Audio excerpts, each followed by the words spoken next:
بسم الله الذي لا يضر مع اسمه وهو السميع العليم.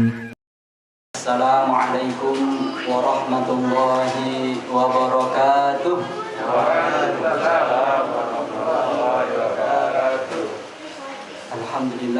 Alhamdulillahirabbil alamin. Wassalatu wassalamu ala asyrafil anbiya'i wal mursalin wa ala alihi wa sahbihi ajma'in, amma ba'du. Puji syukur atas kehadirat Allah Subhanahu wa taala. Alhamdulillah, kesempatan subuh hari ini Allah masih memberikan kepada kita nikmat sehat, nikmat iman, dan nikmat istiqomah senantiasa sholat subuh secara berjamaah. Semoga istiqomahan kita ini diridhoi oleh Allah Subhanahu wa taala. Amin ya rabbal alamin. Kemudian salawat dan salam tak lupa kita hadiahkan atas keharibaan Nabi besar kita Muhammad sallallahu alaihi wasallam, yang sangat kita harapkan syafaat beliau di akhirat kelak.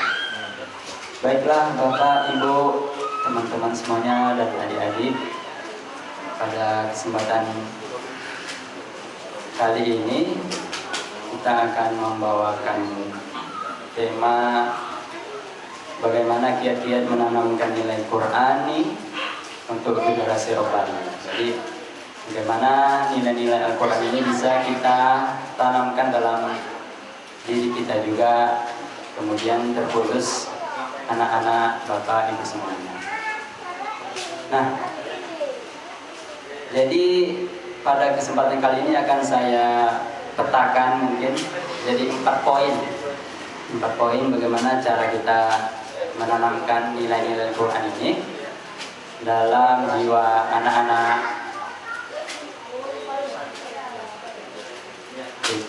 Ya, bagaimana kita bisa menanamkan nilai Quran dalam jiwa kita semuanya, sehingga baik kita maupun anak-anak itu bukan sekedar beribadah secara fisik saja gitu. Jadi kita sekedar sholat, tapi kadang-kadang hati tetap gelisah.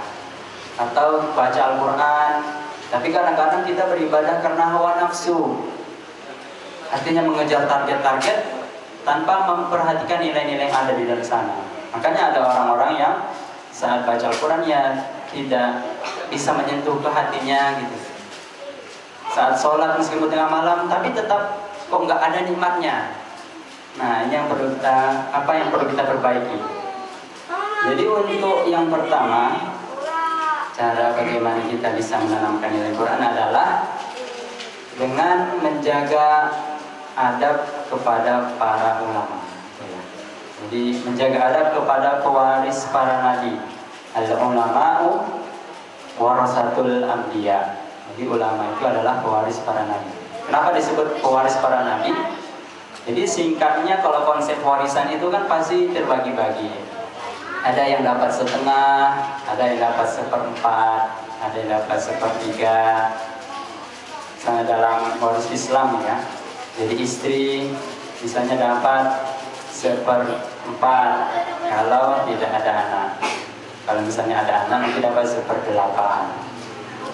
Atau suami misalnya dapat 1/2 kalau dia itu tidak ada anak. Kalau ada anak maka didapatnya 1/4. Itu berbeda lagi dalam kompilasi hukum Islam.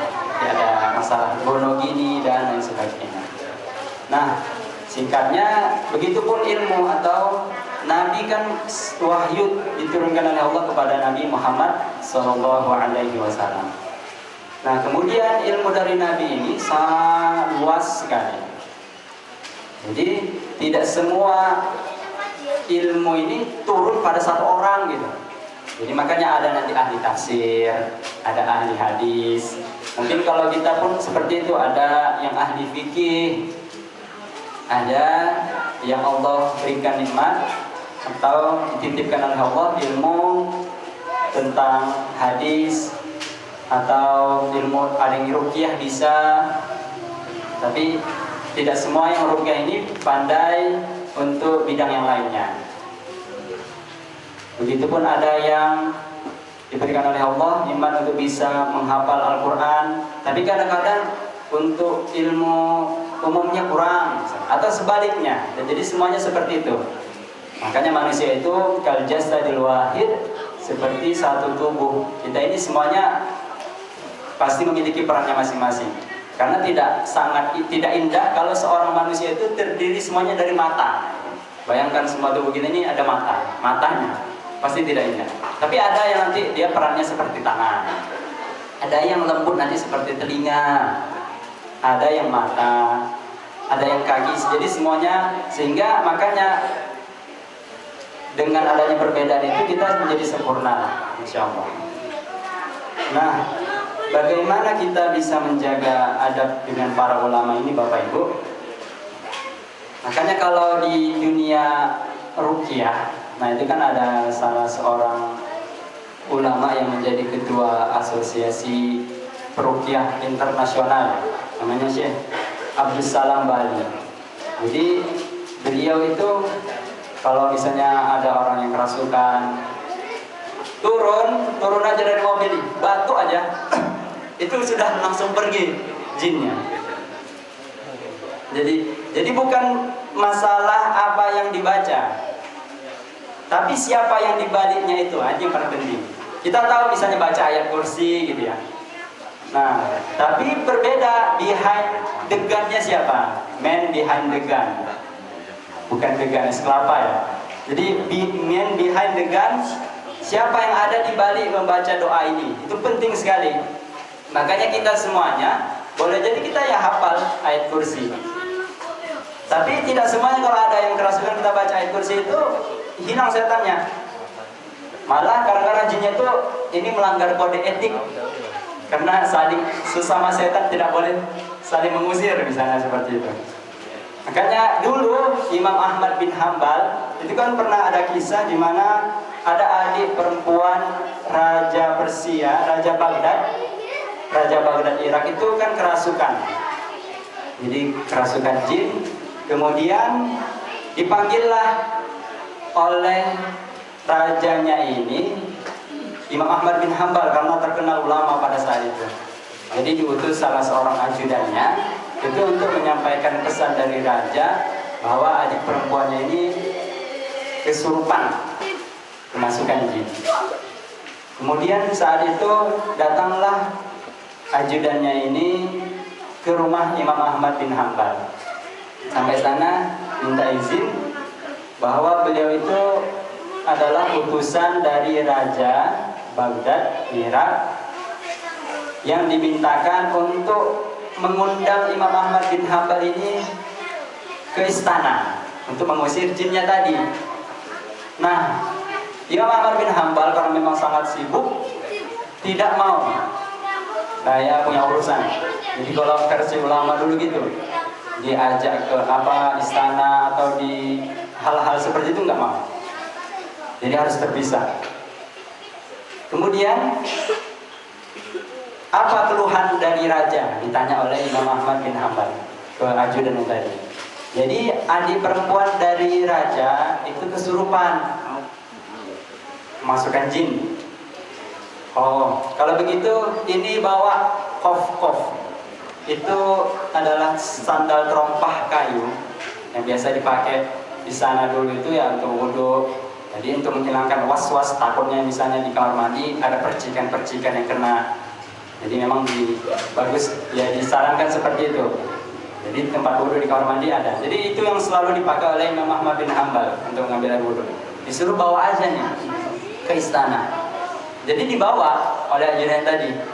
Ya, karena itu pesan beliau kan, bawa terompah kayunya itu ke istana.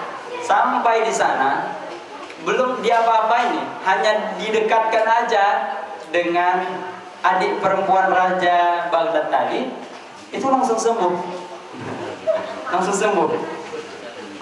Jadi luar biasa, mereka yakin nih dari karomah yang ada pada Imam Ahmad bin Hambal. Singkat ceritanya tahun 241 Hijriah itu kan meninggallah Imam Ahmad bin Hambal. Lalu ternyata adik perempuannya kesurupan lagi.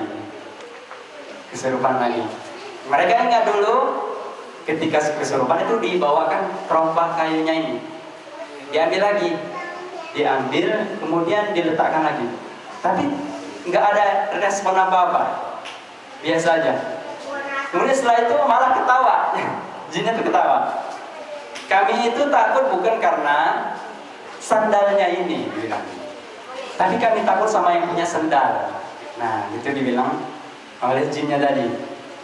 Jadi luar biasanya di sana. Jadi luar biasanya di sana orang yang ada di Bali itu. Makanya kalau anak-anak bapak ibu semuanya nanti sudah diajarkan, kita pun seperti itu, ajarkan adab kepada para ulama, itu insya Allah ilmunya akan ngalir sendiri. Yakin, yakin sekali. Saya sangat yakin itu yang diajarkan kepada kami dulunya. Makanya Imam Malik dulu kan mengatakan, seandainya aku tahu nih bahwa hikmah dari adab ini seperti ini, maka aku akan habiskan hidup ini untuk belajar adab. Jadi belajar adab itu yang sangat ditekankan kepada ulama. Jadi misalnya malah bagus misalnya kita ingin memberikan hadiah kepada ulama atau anak-anak itu ada siapa sini tokoh, kemudian salim. Itu adab untuk mentransfer. Jadi kita ini bapak ibu semuanya, makanya para ulama itu tidak mempermasalahkan sebenarnya kalau kita belajar lewat online, belajar lewat YouTube. Cuma memang kalau bisa, kalau misalnya ada kesempatan untuk bisa belajar secara offline, mukasyafah, musyafahah, atau langsung tatap-tatapan, itu jauh lebih bagus. Karena Rasulullah SAW itu bukan sekedar mewariskan Al-Quran dan Sunnah dalam bentuk teks saja, ilmu saja, tekstual saja. Tapi ada juga yang diwariskan oleh Rasulullah, yaitu akhlak, ruh. Kalau kita, ini saya dengar dari para ulama kita ya, kalau kita belajar itu online, itu kita hanya dapatkan transfer ilmu saja. Transfer ilmu, teks. Makanya nggak heran sekarang banyak sekali orang dapat ilmu dikit langsung nilai orang. Karena yang dapatkan itu hanya transfer ilmu. Ruh, adab tidak. Akhlak itu tidak. Makanya jangan heran ada misalnya pembicara siapapun. Kalau ini kita saling introspeksi diri. Misalnya ada yang khotib atau ada yang penceramah, yang disampaikannya materinya biasa sekali. Coba kita introspeksi. Kalau misalnya dalam hati kita mengatakan Allah ini aja, itu memang sudah ada hati kita yang sombong, sombong dengan ilmu. Kan pas banyak yang seperti itu. Ada ini nyampaikan biasa aja, ini aja. Langsung ngeduk, mungkin dia tidak nampakkan secara langsung wajahnya itu, atau kebenciannya, atau kejengkelannya di hadapan yang mengisi atau guru. Tapi hati kita ini nggak bisa berbohong, itu adalah nilai dari akhlak kita. Kan para ulama dulu kalau ada yang bicara diam misalnya kan, kemudian dengarkan. Dan Rasulullah pun kalau misalnya ada apa, langsung menghadapkan semua nih wajahnya kalau ada yang ngajak bicara. Jadi enggak misalnya tiba-tiba ini orang nggak penting, udah sambil scroll. Dan ini yang sangat minim kalau di zaman sekarang. Kita sibuk untuk transfer ilmu. Jadi di YouTube kita dapatkan semuanya ilmu. Dapat dari urusan ini. Itu bisa kita akses. Tapi yang nggak bisa diakses itu ruh tadi. Dan itu hanya bisa dia dapatkan kalau ulama ini ridho kepada kita. Makanya yang dipermasalahkan oleh para habaib itu, kalau kita belajarnya online atau YouTube, itu bisa tetap dapatkan keberkahan jika kita memposisikan kita bagaimana adab dalam menuntut ilmu. Kan banyak orang sekarang itu kalau belajar atau malah nonton ceramah, ya sambil pakai celana pendek, ya, kayak sambil pakai celana pendek, nggak wudhu, sambil main-main bicara. Oke, nanti dia bisa dapat transfer ilmu itu. Tapi ada yang kurang di sana. Ada nilai akhlak yang sangat kurang. Kan berbeda kalau kita langsung belajar misalnya sama guru ya. Gak mungkin kita tidur-tiduran. Gak mungkin kita pakai celana pendek. Gak mungkin kita kadang-kadang gibahin malah. Nah, jadi itu yang sangat ditekankan oleh para ulama supaya kita itu pindah nih.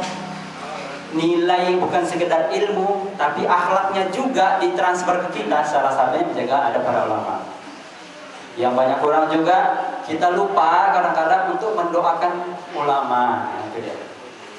Makanya tak heran kalau ibu-ibu, bapak-bapak sini sudah pernah belajar kepada orang-orang dulu. Itu kalau mau belajar pasti kirimkan Al-Fatihah dulu nih. ke guru, disebutkan namanya satu persatu. Nah itu ada teman saya juga sudah habis Quran. Nah situ dia baru sadar juga. Jadi kalau belajar dia itu sama gurunya. Nah sekarang ada di Riau orangnya. Itu selalu disebutkan guru-gurunya satu persatu sampai akhir.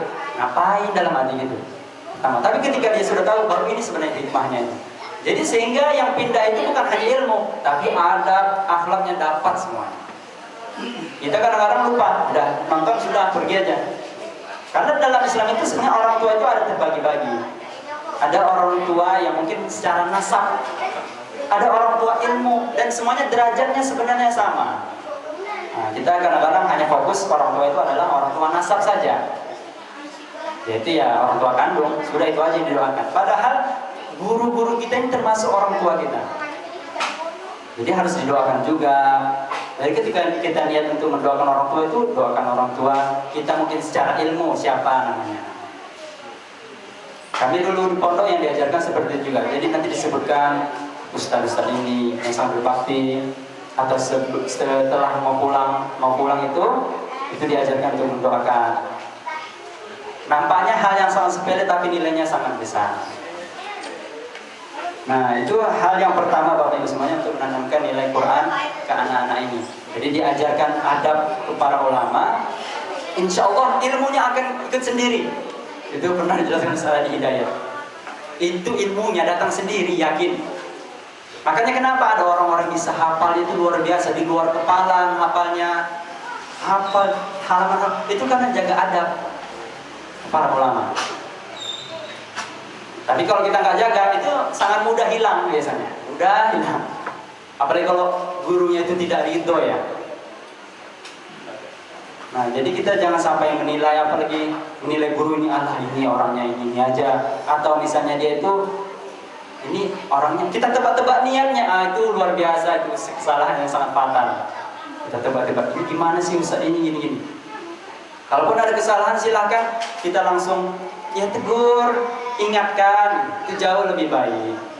Itu cara yang pertama. Jadi jaga adab dari para ulama. Kemudian untuk menanamkan nilai-nilai Quran kepada anak-anak, kepada diri kita, cara yang kedua Bapak Ibu yang Allah adalah dengan menanamkan kepada mereka bahwa takdir itu adalah yang terbaik. Menanamkan takdir yang Allah berikan. Karena gini, puncak dari iman, kalau kita mau mengukur diri kita nih, puncak seorang itu imannya sangat tinggi, ialah di saat diukur seberapa jauh dia ridho dengan takdir Allah.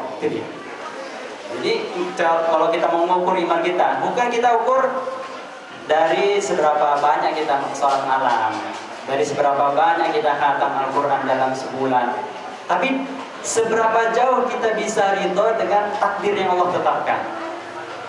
Mungkin kita adalah orang yang ahli sujud, mungkin kita adalah orang yang ahli ibadah, tapi untuk takdir kadang-kadang kita selalu ngeluh aja. Allah berikan yang ini selalu kurang, Allah berikan ini pasti aduh kurang, masih belum cukup. Jadi misalnya ada di antara kita yang Allah mungkin takdirkan punya anak seperti ini, atau punya pasangan seperti ini, atau punya kondisi ekonomi seperti ini. Sudah, kita coba yakini saja, banyak hikmahnya. Allah mungkin ingin mempermudah hisab kita nanti di hari kiamat. Karena semakin banyak harta kita itu semakin lama nanti hisabnya. Semakin lama. Makanya dulu ada sahabat yang mengharapkan untuk tidak kaya, jadi semua hartanya habis, tapi besok datang lagi. Tapi memang sudah takdir jatahnya seperti itu, ya sudah. Tapi ngikuti konteks yang sudah disampaikan oleh Rasulullah, itu antriannya itu sangat panjang untuk orang yang hartanya paling banyak. Karena setiap nikmat yang Allah berikan kepada kita itu pasti dihisab. Jadi ditanya dari mana dapatnya, dengan cara apa, disalurkan kemana. Nah, kita jangan hanya fokus kita ini nyalurkan kemana, tapi itu dari mana dapatnya, dengan cara apa gitu. Apakah halal, apakah haram. Jadi semuanya akan ditanya tuh. Nanti di alam kubur itu ditanya semua. Nah, Jadi untuk menerima takdir, usahakan kalau misalnya suatu ketika anak-anak Bapak Ibu ada harapannya atau dia mengeluh kepada orang tua, nah itu coba diarahkan untuk bisa husnuzon gitu. Jadi mungkin ini nanti insya Allah rezekinya seperti itu, atau insya Allah nanti ada hikmahnya. Jadi diarahkan anak-anak ini ketika ada harapannya dia misalnya pengen kuliah di sini, tapi tidak kesampaian. Nah itu diarahkan agar dia itu hatinya tenang. Dia agar bukan kita malah dukung, iya ya ini pasti curang ini. Itu malah nanti dia semakin nggak terima takdir. Frustasi, nanti putus asa. Iya betul itu pasti nyuap itu. Jadi kita malah bantu dia. Itu lebih berbahaya lagi. Apalagi kadang-kadang saya lihat ada beberapa orang tua itu ketika anaknya itu pengen kuliah di sini malah menghalalkan segala cara. Itu sangat berbahaya. Itu awal dari kehancuran anak dalam belajar. Jadi karena pengennya itu di kampus ini atau apa kan, tapi dia secara syarat itu tidak memenuhi. Lalu ada orang tua yang bertindak untuk menyuap, menyogok. Itu luar biasa hancur nih. Nah itu ada kejadian asli. Nah, saya tidak sebutkan nama gitu. Tapi ini real. Dan karena memang langsung cerita bahwa dia itu kuliah itu sengaja dia manipulasi semua data-data untuk masuk kampus. Padahal orangnya kaya. Ya, gaji orangnya juga sangat tinggi. Cuman kan ada tuh ketika kita mendaftar itu nanti diminta lah misalnya berkas-berkas atau surat tanah lah atau kekayaan gaji, slip gaji. Nah ini sengaja dimanipulasi. Jadi supaya terlihat dapatnya nanti UKT rendah gitu kan. Akhirnya anaknya itu nggak jadi apa-apa. Itu kalau kan ini perempuan anaknya, itu nggak jadi apa-apa. Kemudian kerjanya pacaran aja, dan juga jalan itu main-main aja. Itu real. Saya langsung lihat. Jadi itu jangan hal-hal seperti itu jangan disepelekan. Mungkin kita bisa menipu manusia, tapi kita nggak bisa menipu Allah. Kalau tahu nih. Makanya kadang-kadang ada harta kita yang Allah ambil misalnya, itu boleh jadi karena kita ada yang salah Bapak Ibu. Kita itu misalnya tidak bisa jadi karena terlalu serakah ya. Karena ada orang yang sangat nggak mau nih. Jadi semua hasil yang dia dapatkan itu nggak boleh dia orang lain rasakan. Akhirnya ada tuh orang-orang yang bernasib akhirnya motornya hilang, hartanya hilang. Coba kita bisa jadi introspeksi diri kita, karena harta itu kalau tidak dikeluarkan itu akan keluar dengan caranya sendiri. Nah itu dia konsepnya. Kayak zakat, sedekah, kalau kita tidak keluarkan, dia akan keluar dengan caranya sendiri. Boleh jadi hilang, kita nggak tahu kenapa sebabnya, kita lupa di mana. Tapi boleh jadi karena itu cara hartanya harus keluar. Dan dengan itu keluar, tapi dia tidak dapatkan pahala. Bedanya kalau kita keluarkan dengan niat kita sedekah, itu kita dapat pahalanya tadi. Sodakoh jariyah, kita berwakaf untuk masjid, kita berwakaf Al-Quran. Nah, itu nanti keluar, nanti menjadi pahala, diganti lagi oleh Allah. Tapi kalau kita tidak keluarkan, dia akan keluar dengan caranya sendiri. Jadi, Bapak Ibu semuanya, baik kita itu coba berusaha untuk menerima takdir.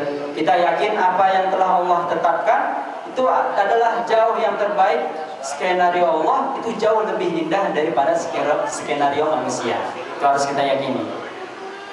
Nah, jadi misalnya ke anak-anak ini kadang-kadang ngeluh, apalagi misalnya dia suatu ketika dapat apa yang dia inginkan, dahulu dia keluhkan. Nah, inilah kenapa dulu kamu itu misalnya sabar atau tidak lulus ini, Allah ternyata berikan kesempatan ke sini. Jadi kalau orang tua saya karena dididik saya gitu juga keluarga kami. Jadi misalnya diarahkan nih, ini hikmah dari sedekah. Jadi kita tahu, oh iya, ternyata ini hikmahnya. Dulu nggak lulus di sini, ternyata Allah jaga supaya kita lulusnya di sini. Jadi diarahkan supaya anak-anak nanti misalnya diajarkan setiap subuh kan misalnya sedekah sama bapak itu. Jadi misalnya ada dia dapat rezeki, nah coba diarahkan itu, mungkin itu adalah sebab dari sabarnya dulu. Dia sebab dari dia itu sering belajar, dia itu berbakti pada orang tua, sehingga dia dapatkan nilai ini. Karena kita manusia ini kalau masih level-level bawah ini, kita kadang-kadang berbuat sesuatu karena ada sebabnya. masih gitu. Berbeda kalau level para ulama itu nggak mikirkan lagi nih, sholat duha itu bukan karena curah mencari rezeki, tapi karena Allah. Nggak mau tahu gimana pun cerita, tapi itu berbeda, itu memang level sangat tinggi. Kadang-kadang kita kan baca Al-Waqiah atau baca surat Ad-Duha karena kita tahu nih fadilahnya itu mempermudah rezeki. Kita sholat tahajud kita tahu, tapi itu nggak salah dan itu tetap juga dibenarkan dalam syariat. Nah, cuman itu tadi pentingnya kalau anak-anak ini kan kita nggak bisa maksa mereka ini untuk belajar ikhlas dulu, nggak bisa. Jadi kadang-kadang mereka itu misalnya ada ikut TPA karena ternyata di sana ada snacknya, itu nggak masalah sih. Ya kita aja belum bisa menentukan kita ini ikhlas loh Bapak Ibu. Karena kita ikhlas itu bukan sekedar kita tidak haus pujian, tapi kita juga bersedia untuk dicaci. Itu kita sudah sampai level. Kita kan kadang-kadang fokusnya kita itu ikhlas kalau kita tidak dapat pujian. Tapi kalau ada orang yang bicara kita di belakang, kita marah, itu kita belum ikhlas. Karena ria itu kan terbagi dua. Pertama kita ria itu ingin dipuji. Tapi ada ria kedua yang banyak orang lupa dan nggak tahu, kita tidak ingin dicaci. Itu dia. Itu yang kedua. Kita kan kadang-kadang fokusnya kita nggak mau dipuji aja. Tapi kalau dicaci kita sakit hati. Nah itu kita masuk ria yang kedua. Jadi itulah kunci dari keikhlasan. Jadi yang pertama tadi ada kepada para ulama kita. Kemudian yang kedua, bagaimana anak-anak ini bisa menerima takdir. Nanti sehingga dia terbiasa, dia paham tugas kita sebagai manusia adalah berusaha, berdoa, tawakal. Hasilnya, jika sesuai dengan apa yang kita inginkan, maka itulah yang terbaik. Jika tidak sesuai dengan apa yang kita inginkan, maka itu juga yang terbaik. Dan itu yang diinginkan oleh Allah. Makanya, kenapa dahulu hikmah dari sholat istikharah? Yaitu sebenarnya istikharah itu kan memang meminta pilihan. Tapi pada hakikatnya istikharah adalah kita memasrahkan kepada Allah gitu. Jadi nggak mesti istikharah itu harus ada 2 pilihan, 3 pilihan. 1 pilihan juga sebenarnya nggak masalah istikharah. Kita tinggal pasrahkan, ya Allah, ini apakah terbaik menurutmu? Makanya bunyi doanya juga, Allahumma in kana hadzal amru khairan li fi dini wa ma'ashi wa akibati amri faqdurhu li wa yassir li fihi. Jadi ya Allah, kalau misalnya urusan ini kita sebutkan, boleh urusan rumah, urusan kuliah anak, urusan karir suami, urusan istri, urusan rumah tangga, atau anak-anak kuliahnya di sini, atau masalah jodoh, itu khairul li, baik untukku di dalam agama, dalam kehidupan dan nanti di akhirat, faqdurhu li, maka ya Allah takdirkanlah dia untukku dan mudahkan aku untuk mencapainya. Tapi tidak selesai situ.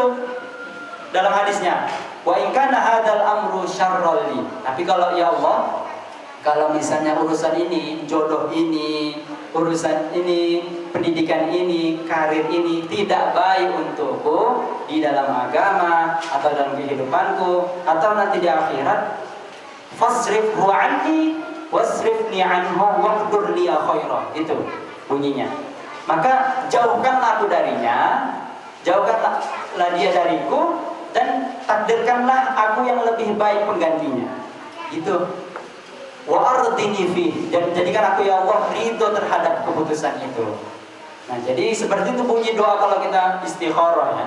Kita meminta kepada Allah. Bukan bunyinya nanti, ya Allah kalau misalnya dia jodohku ya Allah, maka jadikanlah untukku. Kalau dia jodoh orang lain ya Allah, jadikanlah orang lain itu adalah aku. Nah, itu kan salah konsep doanya. Kita memaksa, bunyinya itu jadi kita memaksa Allah. Jadi itu yang banyak keliru. Jadi orang itu istikharahnya itu untuk maksa Allah, bukan meminta apa yang terbaik dari Allah. Nah, dia Bapak Ibu semuanya. Kemudian langkah yang ketiga, bagaimana kita bisa menyatakan nilai Al-Quran ini? Fokuskan anak-anak ini belajar dan diniatkan untuk akhirat. Dan ini saya dapat ilmunya dari para ulama kita.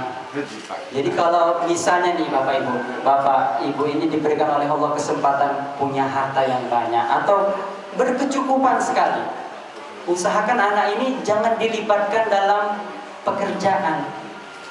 Ini konsep para ulama dulu gitu. Nah, yang saya lihat mungkin dalam keluarga saya juga, ternyata saya baru tahunya sekarang gitu. Jadi kayak dari abang saya nomor 1, nomor 2 sampai saya, itu ketika kami dari SMP, SMA sampai kuliah S1, nggak boleh kan kerja. Tawaran misalnya banyak gitu ya. Saya pernah ya pas S1 dulu ya, itu dapat berapa tawaran pekerjaan. Beda kita kalau misalnya ngajar, beda ya. Kalau kita misalnya pekerjaan kayak tetap gitu, dan itu nggak dibolehkan. Jadi orang tua betul-betul matian. Mau sederhana apapun jangan. Tetap berusaha dibiayai dengan harta yang halal. Ternyata saya yang dapat hikmahnya sekarang. Dan ulama dulu gitu seperti itu. Karena konsepnya kalau dalam kita ta'lim itu, ketika kita memberikan sepenuhnya jiwa kita dalam ilmu itu hanya memberikan separuhnya maksimal kepada kita. Separuhnya doang. Itu kalau kita semuanya yang kita berikan, harta kita, jiwa kita kepada ilmu kita saat belajar, itu ilmu hanya memberikan separuhnya doang. Setengahnya aja. Apalagi kalau kita itu sambil bisnis, sambil kerja ya. Pasti, makanya banyak sekarang mahasiswa nggak selesai sampai semester berapa. Misalnya kalau tanpa alasan yang jelas gitu ya. Ya mereka rata-rata ya sibuk kerja kan. Kalau sudah masuk dunia bisnis, udah. Tapi berbeda halnya kalau misalnya orang tua dalam keadaan tidak mampu. Kan ini kisahnya beda lagi ya. Atau dia kuliah karena dengan biayanya sendiri itu berbeda lagi kisahnya. Maka itu diperbolehkan hanya sebatas apa yang dibutuhkan. Nah jadi itu anak-anak ini usahakan kalau misalnya bapak ibu itu masih bisa biayai. Jadi fokuskan aja mereka untuk ilmu dulu. Nah sisanya nanti akhirat itu yang akan mengejarnya, itu yakinlah bapak. Jadi misalnya dia sudah tamat kuliah atau apa, nah itu akhirat ataupun nanti itu akan mengejar. Tapi kalau kita sekarang karena misalnya hati-hati, makanya ini hawa nafsu kita harus dijaga juga itu. Karena kita kan pasti ingin, rupanya iming-iming gajinya besar. Sama kayak ada kating saya itu sudah habis Quran juga, itu dapat tawaran kerja di pertambangan itu gajinya 2 digit, puluhan juta. Tapi orang tua bilang larang, harus lanjut S2. Itu memang berat. Siapa nggak mau ya, misalnya uang banyak. Apalagi saat teman-temannya itu berusaha cari memberikan lamaran CV itu ke sana-sana, dia malah dapat tawaran. Tapi orang tuanya tetap melarang. Karena orang tuanya juga ya sanggup. Itu kalau paham pasti seperti itu. Lihat para ulama kita, anak-anaknya pasti seperti itu. Fokus belajar, fokus ngapal Al-Quran. Nah, fokus hafal Al-Quran dia, nanti akhirnya rezekinya datang sendiri dan seterusnya. Jadi belajar dan fokus untuk mengejar akhirat aja dulu. Nanti insya Allah kalau dia sudah sampai pada masanya, itu dunia akan mengejarnya. Itu nilai dalam Al-Quran seperti ini.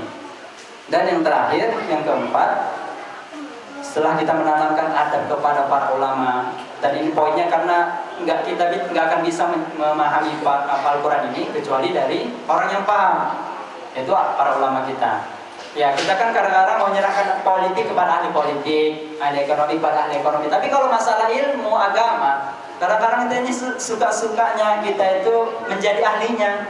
Ini yang banyak bermasalah. Kita itu baru tahu dikit, nggak paham bahasa Arab kadang-kadang, tapi berani berfatwa gitu. Tapi kalau untuk ekonomi, politik atau apa, kita pasti pengen nyerahkan ke ahlinya aja. Tapi kalau untuk agama, kenapa semua orang itu ingin menjadi ahli? Yang kadang-kadang, makanya kita harus jaga adab kepada ulama. Kemudian kedua, caranya tadi menanamkan takdir itu adalah yang paling indah dalam anak-anak. Dalam kehidupan kita juga. Yang ketiga, belajarlah dan fokuslah untuk mengejar akhirat. Dan yang terakhir, nah ini resep dari para ulama. Kita itu harus paham bahwa wallahu fi aunil 'abdi madamal 'abdu fi auni akhihi. Jadi Allah akan menolong seorang hamba selama hamba itu menolong saudaranya. Jadi kalau pengen anak-anak bapak ibu pribadi itu dia bisa Al-Quran itu masuk dalam hatinya, coba biayain anak orang lain. Kalau misalnya kita sanggup nih, apapun yang bisa, jadi nggak mesti semuanya harus kayak biaya seumur hidup. Apapun yang kita bisa, coba nanti mungkin kita biayai, mungkin kita berikan bahkan sekolah. Kita kalau makanya ada di beberapa pondok ada namanya orang tua asuh ya, karena jadi barang siapa ada orang tua yang memiliki kecukupan kemudian ingin mengasuh anak ini membiayainya, silakan. Karena gitu konsepnya dulu. Jadi mendidik anak orang lain itu adalah cara yang paling ampuh agar Allah yang langsung mendidik anak kita. Jadi kalau saya lihat beberapa teman saya yang baik ya, luar biasa hebat-hebat, sekarang itu sudah punya sanad hadisnya, bayangkan ya, dulu di pondok. Jadi memang konsepnya seperti itu. Kita mendidik anak yatim itu mungkin nampaknya hal sepele, tapi boleh jadi cara kita menolong orang lain itu adalah perantara agar Allah mendidik langsung anaknya. Nah, saya makanya heran dulu pas kami kan pernah tinggal di rantau Prapan ya. Nah itu dalam keadaan sederhana itu ayah bersama teman-temannya itu ya membuat panti asuhan.